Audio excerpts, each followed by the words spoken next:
Breakup के बाद दो लोग वेगास में मिले। वहाँ पर बहुत ही वाइल्ड रात साथ में बिताने के बाद वो रियलाइज करते कि उन दोनों की शादी हो गई है। कुछ रीजन की वजह से अब उन्हें 6 मंथ्स के लिए साथ में रहना था। वो एक दूसरे को हेट तो कर रहे थे, पर क्या वो एक साथ रह पाएंगे, क्या उनकी बात आगे बढ़ पाएगी? ये हम आज की हमारी movie what happens in Vegas 2008 की एक रोमांटिक कॉमेडी मूवी में हम देखने वाले। अगर आपको एक्सप्लेनेशन अच्छा लगता है तो प्लीज लाइक और कमेंट जरूर कर दीजिएगा। बिना किसी देरी के एक्सप्लेनेशन स्टार्ट करते हैं। मूवी स्टार्ट होती है और हम जॉय नाम के हमारे मेन कैरेक्टर को देखते हैं। वो अपने फियांसे के साथ थे और फियांसे का आज बर्थडे था। उसे बर्थडे विश कर वहां से चली जाती है। नेक्स्ट सीन में हम हमारे और एक मेन कैरेक्टर जिसका नाम था जैक, उसे अपने अपार्टमेंट में देखते हैं। उसके पास एक लड़की उसे कुकीज देने के लिए आई, उसके पास कुकीज थी नहीं। यहाँ पर जैक और वो लड़की इंटीमेट हो जाते हैं। पैरेलल में जॉय अपने काम पर आई थी। नेक्स्ट सीन में हम जैक को देखते हैं जो एक कारपेंटर का काम करता था। उसके बॉस और कोई नहीं तो उसके खुद के ही डैड थे। वहां पर बाकी वर्कर्स के साथ टीवी देख रहा था तो उसके डैड वहां पर आ गए।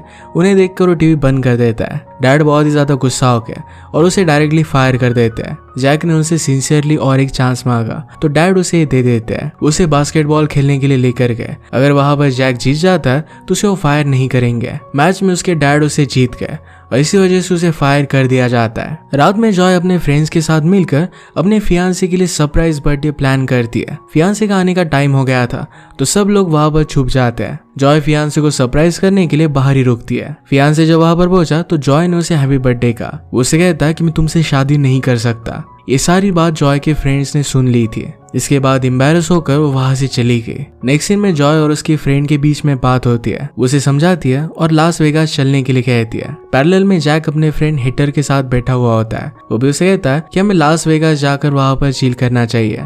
इसके बाद वो दोनों लास वेगास चले गए। हिटर अपने रूम में जाता है तो जॉय की फ्रेंड टिपर ने उसे वहां पर देखा। उसे देखकर वो जोर से चिल्लाती है। उसे मारने लग गए तो उसका साथ देने के लिए जॉय भी वहां पर आ जाती है। सिचुएशन को हैंडल करने के लिए जैक वहां पर आ गया पर इसे हैंडल नहीं कर पाता। थोड़ी देर में सब लोगों को समझ में आ जाता है कि चारों को एक ही रूम दिया गया था। इसी वजह से कंफ्यूजन हुई थी। अब इस कंफ्यूजन की वजह से जैक वहां के मैनेजर से बात करता है। डैमेज कंट्रोल के तौर पर उसने बहुत सारे पासेस ले लिए जिसमें क्लब्स, कैसीनो और होटल के बिल्स वगैरह सब भी इंक्लूडेड थे। इसके बाद वो क्लब्स में जाते हैं। एक जगह पर जाकर सब लोग फिर ड्रिंक करते हैं। जैक और जो एक दूसरे से बात करने लग गए और एक दूसरे के बारे में जान लेते हैं। अलग अलग जगह पर जाकर वो एंजॉय करने लग गए। इतने सारे मजे करने के बाद जैक और जॉय ये दोनों इंटीमेट हो जाते हैं। सुबह जब जॉय की नींद खुली तो उसने रियलाइज किया कि कल रात उन्होंने नशे में शादी कर ली थी। ये देखकर वो बहुत डर गए और चिल्लाने लग गए। इसके बाद वो टिपर से मिली जो उसे सब कुछ बताती है। रात को कैसीनो में आकर जॉय उससे डिवोर्स के बारे में बात करती है। इसके लिए वो भी तैयार हो जाता है पर थोड़ी देर में उन दोनों में झगड़ा हो गया। जॉय वहां से चली जाती है। जैक भी वहां से जाने वाला था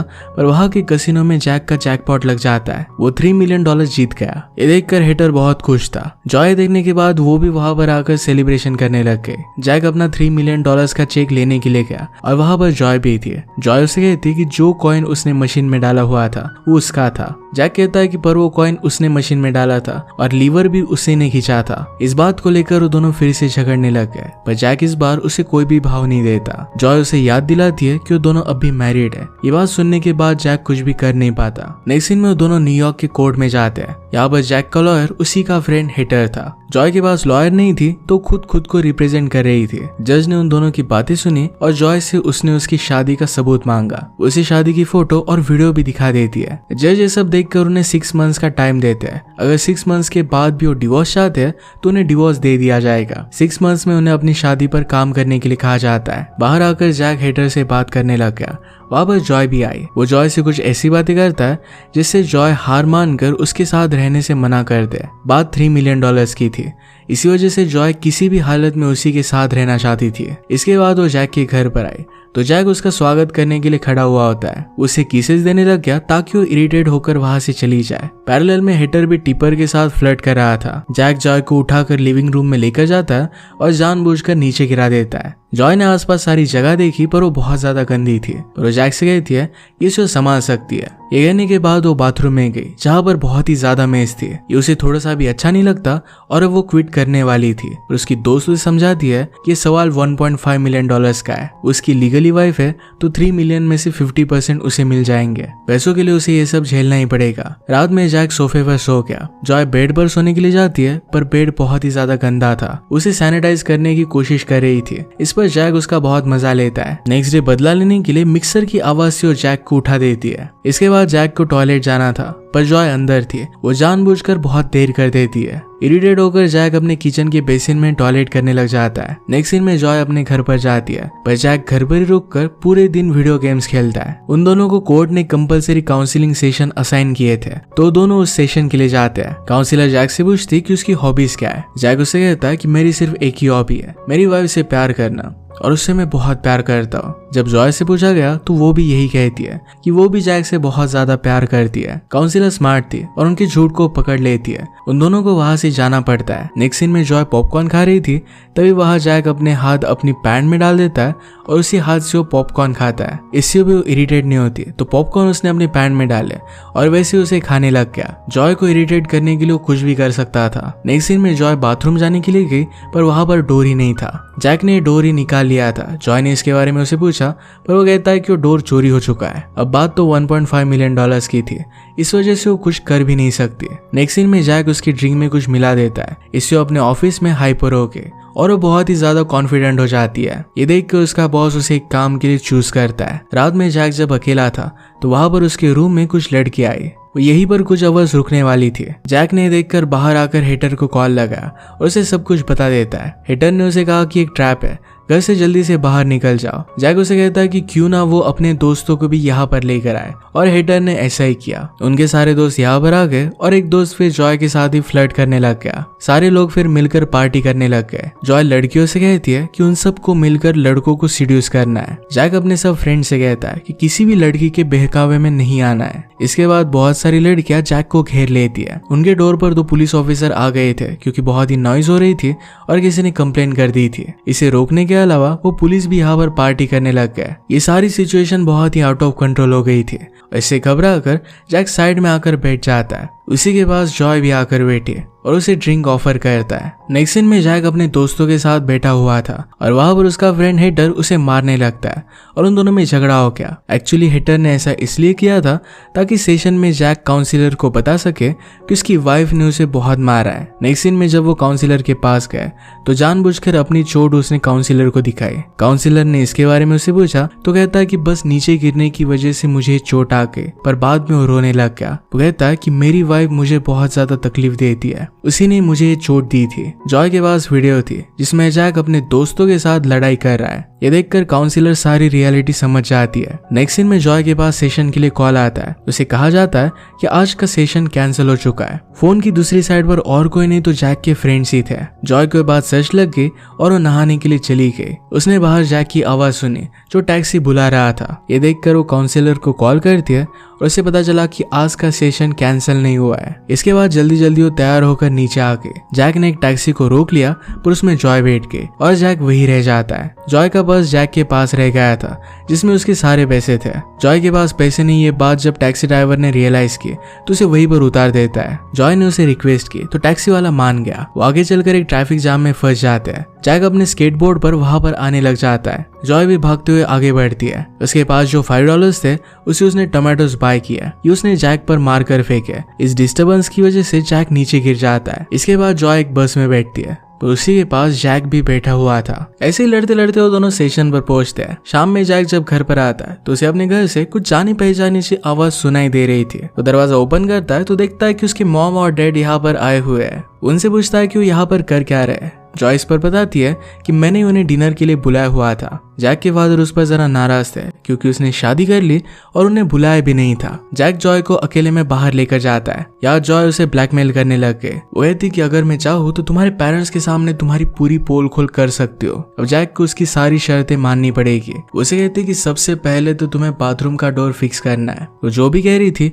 इस सब बातों के लिए जैक मान जाता है। इसके बाद जॉय ने जैक के पेरेंट्स के सामने उसकी बहुत तारीफ की। नेक्स्ट सीन में जैक उसके साथ जो भी हो रहा था ये सारी बातें हेटर को बताता है। जॉय से पीछा छुड़वाने के लिए आइडिया लगा रहा था तभी उसे अपनी वेडिंग रिंग मिल जाती है। एक्चुअल में जॉय की वेडिंग रिंग थी। ये उसे एक्चुअल में उसके एक्स फियांसे मेसन ने दी थी। इससे जैक को एक आइडिया आया। वो डायरेक्टली मेसन से मिलने के लिए जाता है। ये रिंग वो उसे रिटर्न कर कहता है कि जॉय ने इसे थ्रैश में फेंक दिया था। मेसन इस रिंग के लिए उसे थैंक यू कहता है। जैक वहां से जाने लग गया पर मेसन ने उसे रोक लिया। उसे पूछता है कि जॉय कैसी है। जैक उसे कहता है कि अब वो ठीक है, पर वो हमेशा तुम्हारे बारे में तारीफ करती रहती है। जैक का यही प्लान था कि मेसन को जॉय को याद दिलाए ताकि उन दोनों में फिर से पैचअप हो जाए। अगर ऐसा हो जाता है तो जॉय जैक का पीछा छोड़ देगी। जाते जाते जैक मेसन से कहता है कि कल उसके अंकल पैट का बर्थडे है, वहाँ पर सारी तैयारियां जॉय नहीं की है। नेक्स्ट डे अंकल के पार्टी पर वो दोनों गए हुए थे। वहाँ पर जैक की मदर भी थी। जैक बच्चों के साथ खेल रहा था। दूर से जॉय उसे देख रही थी। शायद अब उसे उससे भी प्यार होने लग गया था। जैक जॉय को अपनी भतीजी से मिलवाता है। उसे मिलकर बहुत खुश होती है। दोनों मिलकर वहाँ पर बहुत मजे करते हैं। इसके बाद भतीजी कहती है कि तुम दोनों को अलग नहीं होना चाहिए, उन्हें वैसे आपस में बांट कर साथ में ही रहना चाहिए। एक्चुअली जैक ने अपनी भतीजी को सब कुछ सच सच बता दिया था। इसके बाद जॉय वॉशरूम जाती है, पर बाहर निकलने पर उसका मेसन वेट कर रहा था। उसे पूछता है कि वो कैसी है। उसे ड्रिंक ऑफर करता है। जॉय उसकी सारी बातों के लिए मना कर देती है। मेसन उसे नेक्स्ट वीक मिलने के लिए पूछता है,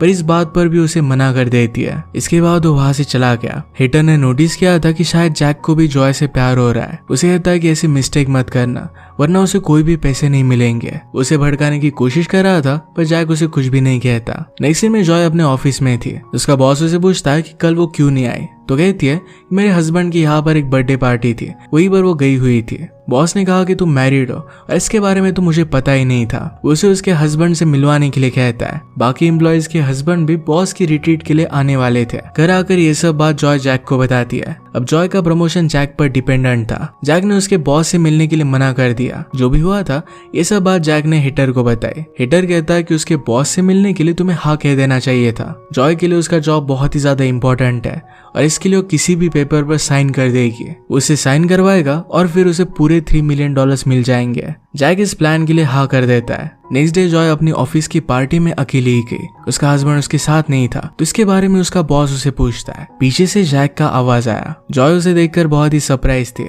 उसने बॉस को उससे इंट्रोड्यूस करवाया और जैक ने बॉस के साथ मजाक किया। ये मजाक बॉस को बहुत अच्छा लगता है। यहाँ पर आने के लिए जॉय उसे थैंक यू कहती है। इसके बाद दोनों मिलकर कुछ गेम्स खेलते हैं। रात में सब लोग पार्टी कर रहे थे, तभी जैक को हिटर का कॉल आया। उसने उससे पूछा कि क्या तुमने पेपर्स पर उसके साइन ले लिए। जैक कहता है कि अब तक नहीं लिए। हिटर उसे जल्दी करने के लिए कहता है। इसके बाद जॉय ने पार्टी ज्वाइन की। उसे देखकर जैक को उससे प्यार हो गया था। वो बहुत ब्यूटीफुल लग रही थी। जैक जॉय से मिला और उसकी बालों की तारीफ करता है। उनके पास जॉय का बॉस आया। उसने जॉय को प्रमोट कर दिया। इसके बाद सब लोग गैदर हुए और बॉस ने फेवरेट एम्प्लॉय हस्बैंड का अवार्ड जैक को दिया। जैक बहुत खुश था। वो और जॉय मिलकर डांस करने लग जाते हैं। वो करीब आ गए और उन्होंने किस कर लिया। इसके बाद दोनों पार्टी से बाहर आते हैं। जॉय उसे अपने एक खास दिन के बारे में बताती है जो वो बीच पर गई थी। उसके बाद उसके ऊपर रिस्पॉन्सिबिलिटीज बढ़ गई और इसके बाद वो कहीं पर भी घूमने जा नहीं पाए। जैक और वो बहुत ही अच्छे से बात करते हैं। वो दोनों घर गए और अपनी अपनी जगह सो गए। रात में दोनों एक दूसरे के बारे में सोच रहे थे। इसके बाद हम देखते हैं कि जैक फिर से अपने फादर की यहाँ पर काम करने लग जाता है। वो बहुत मेहनत कर रहा था। जॉय भी अपने काम में बहुत अच्छा कर रही थी। नेक्स्ट सीन में हम देखते हैं कि जॉय के पास मेसन आया हुआ था। उसे फिर से अपनाना चाहता था। उसे बताता है कि उसने उसे छोड़कर कितनी बड़ी मिस्टेक कर दी है। उसे उसकी रिंग देता है। ये रिंग देखने के बाद जॉय समझ गई ये सब जैक ने ही करवाया हुआ था। वहां से बिना कुछ कही चली जाती है। नेक्स्ट सीन में हम जॉय और जैक को कोर्ट में देखते हैं। अब इनके 6 मंथ्स एक दूसरे के साथ रहने का टाइम बीत चुका था। अब फाइनली इन्हें डिवोर्स मिल सकता था। जज काउंसिलर से उन दोनों के बारे में पूछता है, तो काउंसिलर ने कहा कि दोनों बहुत ही ज्यादा झगड़ते हैं, पर फिर भी वो एक दूसरे के लिए परफेक्ट है। ये सुनकर जैक को बहुत अच्छा लगा, पर जॉय ने जज से कहा कि मुझे जैक के कुछ भी पैसे नहीं चाहिए, उसे सिर्फ डिवोर्स चाहिए था। जॉय ने जैक से कहा कि तुम जीत गए और इसके बाद अपनी रिंग उसे देकर वो चली जाती है। जैक को बहुत बुरा लगता है। हेटर तो बहुत खुश था क्योंकि उसका ये फर्स्ट केस था जो उसने जीता हुआ था। इसके बाद हेटर पार्टी कर रहा था, पर जैक बहुत ही उदास हो जाता है। हम जॉय को देखते हैं तो उसने अपना प्रमोशन अपनी फ्रेंड को दे दिया था। जैक के फादर उसे बहुत डांटते हैं क्योंकि उसने जॉय के साथ सही नहीं किया था। जैक को अपनी गलती रियलाइज हुई थी और वो जॉय को ढूंढने के लिए निकल जाता है। वो टिबर के पास गया, पर उसे भी जॉय कहाँ पर है ये पता नहीं था। जैक को याद आया कि शायद वो बीच पर गई होगी। वो अपने फ्रेंड की कार लेता है और वो बीच पर आ गया। वहां पर उसे जॉय मिल जाती है। उसे अपने साथ वापस ले जाने के लिए आया था, पर जॉय उसे मना कर देती है। जैक ने उसे मनाया और अपनी नीज पर आ गया उसे प्रपोज करता है। जॉय उसका प्रपोजल एक्सेप्ट करती है और इसके बाद हम देखते हैं कि दोनों फिर से शादी कर लेते हैं। एंड में हेडर और ट्रिपर ने भी शादी कर ली थी और इसी के साथ इस मूवी का एंड हो जाता है। अगर आपको एक्सप्लेनेशन अच्छा लगा तो प्लीज लाइक और कमेंट जरूर कर दीजिएगा। ये बहुत सारी मूवीज लेकर आते रहता हो तो प्लीज चैनल को सब्सक्राइब कर दीजिए और बेल नोटिफिकेशन आइकन दबाना मत भूलिएगा। वैसे मिलेंगे और एक नई मूवी के साथ, तब तक के लिए थैंक यू और आप अपने आप का ख्याल रखिए।